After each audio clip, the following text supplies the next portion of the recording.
Assalamualaikum warahmatullahi wabarakatuh. Saya Muhammad Maskur Afandi, PAIB. Di sini saya akan menjelaskan tentang model-model desain penelitian tindakan kelas.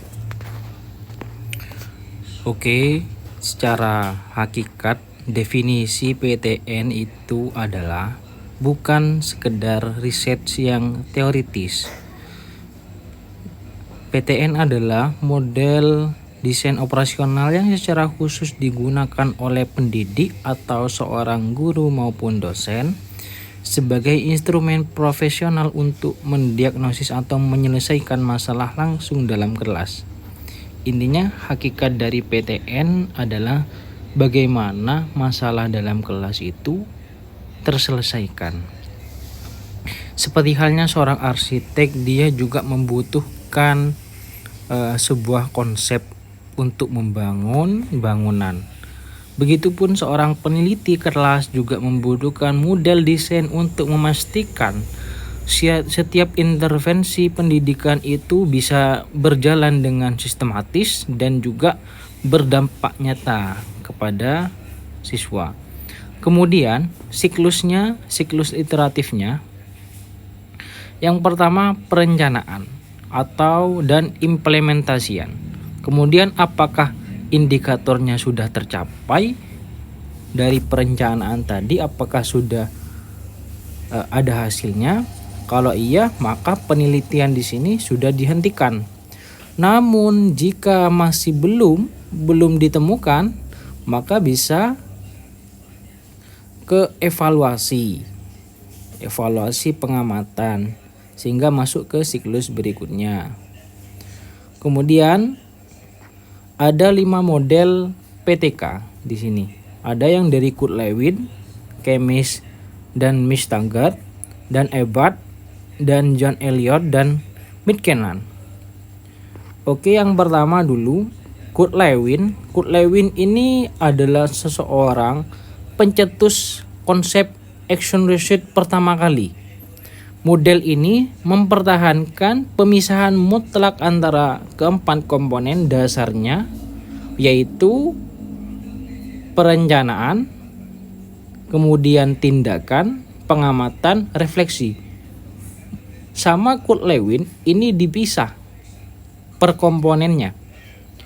Jika refleksi menunjukkan hasil belum sesuai dengan harapan, maka proses kembali ke tahap perencanaan untuk siklus berikutnya. Jadi untuk tahap yang pertama, model Kurt Lewin itu yaitu planning terlebih dahulu. Kita menyusun skenario tindakannya. Setelah planning, maka ada action. Bagaimana implementasi dari planning tadi. Kemudian yang ketiga, kita observasi, pengamatan. Kita memantau langsung dampak dan tindakan yang telah diberikan dari implementasi tadi. Setelah itu refleksi.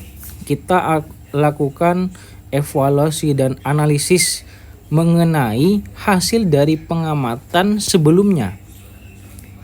Namun jika masih belum tercapai hasil dari pengamatan tadi, maka bisa untuk melanjut ke siklus berikutnya dari Kurt Lewin. Maka sama, kita evaluasi perencanaan planningnya, kemudian tindakan lagi, pengamatan lagi, sehingga nanti mendapatkan hasil.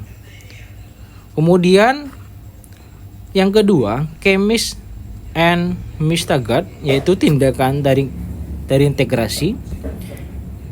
Pengembangan langsung dari Kurt Lewin ini juga bermuara dari Kurt Lewin. Chemist dan Taggart ini menyadari semua itu juga hasil awal dari Kurt Lewin.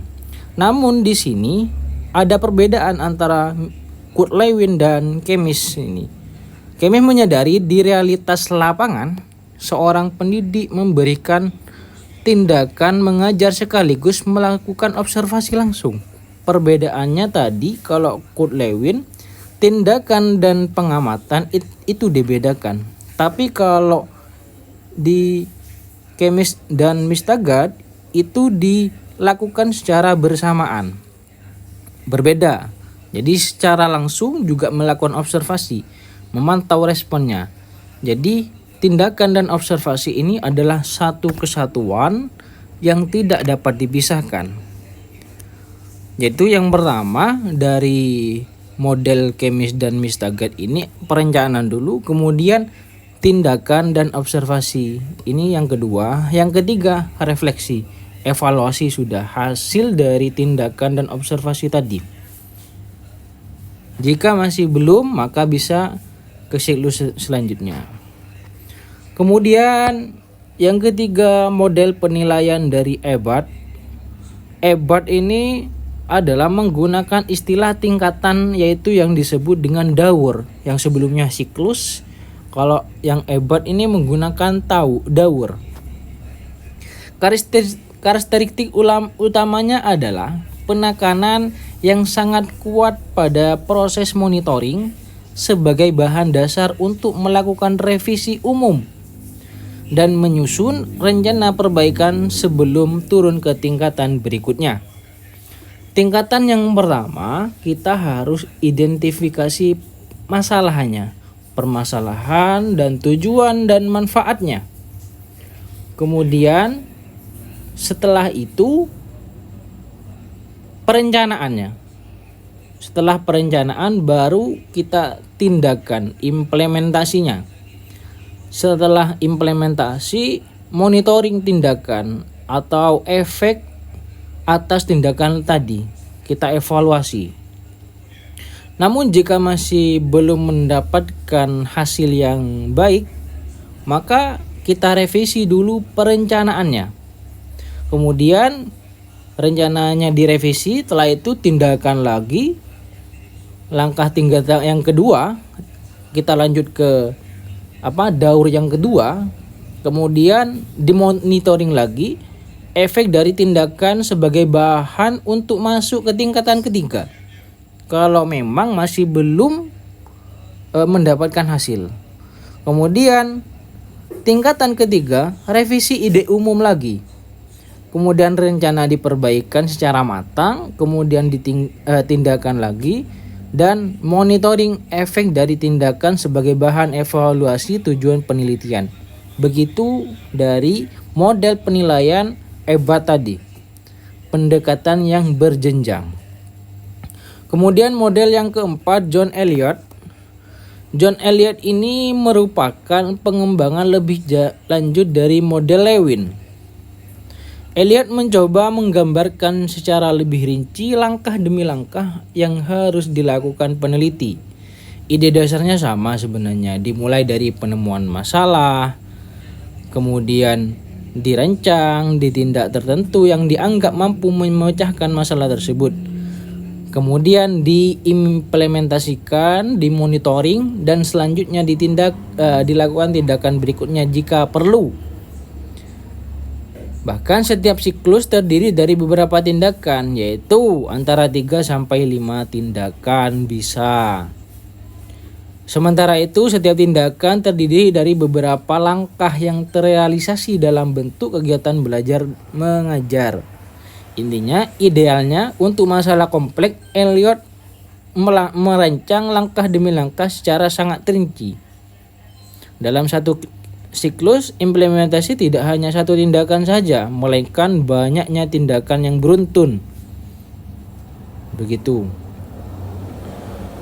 Kemudian yang cara identifikasi awal dulu, kemudian peninjauan ulang, kemudian setelah itu rencana umum, kemudian implementasi beberapa langkah-langkah yang banyak, kemudian dimonitoring. Peninjauan ulang lagi, merevisi secara umum lagi, kemudian implementasi dan monitoring dan seterusnya. Kemudian model yang kelima yaitu Mitch-Kiernan. Model Mitch-Kiernan memberikan bobot besar kepada tahap pratindakan. Ia mewajibkan adanya penilaian kebutuhan untuk merumuskan alternatif tindakan dan hipotesis sebelum siklus pertama dijalankan. Setiap daur selalu diakhiri dengan evaluasi ketat terhadap tujuan awal. Daur yang pertama, kita identifikasi masalah dulu, kemudian yang kedua, penilaian kebutuhan, kemudian hipotesis idenya. Kemudian setelah hipotesis ide, tindakan yang pertama, implementasinya, kemudian yang kedua setelahnya implikasi tindakan dari pertama, kemudian evaluasi dari tindakan pertama ini, kita evaluasi, kemudian hasil. Jika masih belum hasil, maka bisa lanjut ke daur yang kedua. Berarti daur yang kedua kita revisi, identifikasi masalah dulu, kemudian penilaian kebutuhan, hipotesis ide, kemudian lanjut ke tindakan kedua, implementasi tindakan kedua, evaluasi tindakan kedua, kemudian penetapan hasil dari tindakan kedua ini. Namun jika masih belum mencapai hasilnya, lanjut bisa ke tindakan ketiga, kemudian bisa nanti mendapatkan hasilnya. Materi komparasi desain, memilihlah arsitektur yang tepat. Dalam Kurt Lewin ada 4 fase independen tersendiri, memiliki komponen tersendiri, yang mana Kurt Lewin itu tegas memisah antara tindakan dan observasi. Dan hal ini tingkat dasar. Kalau model Kemis dan Mistagard itu ada 3 komponen, yang mana observasi itu berjalan simultan dengan tindakan, satu kesatuan dengan tindakan, dan hal ini praktis, berbeda dengan Kurt Lewin. Kemudian model dari Ebert itu berjenjang, fokus ekstensifnya pada monitor dan revisi umum. Tingkatnya itu memang secara terstruktur. Kemudian John Elliott memilih multi tindakan. Dalam 3-5 tindakan, dalam tindakannya bisa 3-5 tindakan per siklus tunggal. Dalam satu siklus bisa ada 5 tindakan ataupun 3. Dan hal ini sangat kompleks lah. Kemudian McKinnon yaitu evaluatif, dimulai dengan penilaian kebutuhan dan hipotesis. Dan hal ini bersifat analitis. Kemudian dinamika transisi, kapan sebuah siklus itu akan terus berulang. Kemudian ketika sudah mendapatkan hasil, kita evaluasi. Kemudian setelah mendapatkan hasil, apakah parameter penelitian sudah tercapai? Kalau iya, maka masalah sudah bisa terpecahkan. Kalau sudah terpecahkan, hentikan penelitian, susun laporan. Namun jika masih belum tercapai, maka cari penyebab kenapa belum tercapai ini, kemudian revisi perencanaan lagi, inisiasi siklus berikutnya. Intinya, semua model desain PTN ini adalah ujung-ujungnya proses yang berulang. Tidak ada jaminan siklus pertama yang gak akan berhasil, dan revisi adalah bagian alamiah dalam metodologi ini. Ada 3 kunci keberhasilan implementasi cetak biru PTN. Yang pertama, parameter yang tegas. Jadi indikator keberhasilan itu harus jelas. Tanpa parameter dan ukuran yang keberhasilan yang dispesifikasi awal, peneliti tidak akan tahu kapan harus menghentikan siklusnya. Kemudian yang kedua, harus objektif. Refleksi lagi secara objektif, kejujuran dalam observasi, baik dipisah atau Lewin maupun disatukan dengan Kemis. Dalam observasi ini harus kita itu menangkap fakta yang terjadi di lapangan. Apa sebenarnya data yang ada di lapangan secara valid. Setelah itu revisi secara presisi, perencanaan ulang lagi yang bisa sistematis. Jika masuk siklus yang kedua, rencana tidak boleh sama, harus ada perbaikan dari yang awal atau kelemahan yang ada di yang awal. Kesimpulan, Arsitektur pembaruan pembelajaran, apapun model desain yang dipilih, baik itu kepraktisan Chemist Mastercard, rincian granular Elliott ataupun rigoritma Markman, tujuan akhirnya adalah penelitian tindakan kelas, ujung-ujungnya sama, perbaikan dan peningkatan kualitas pembelajaran secara terus-menerus dan harus yang terukur agar mendapatkan hasil sesuai diinginkan. Kurang lebihnya, wassalamualaikum warahmatullahi wabarakatuh.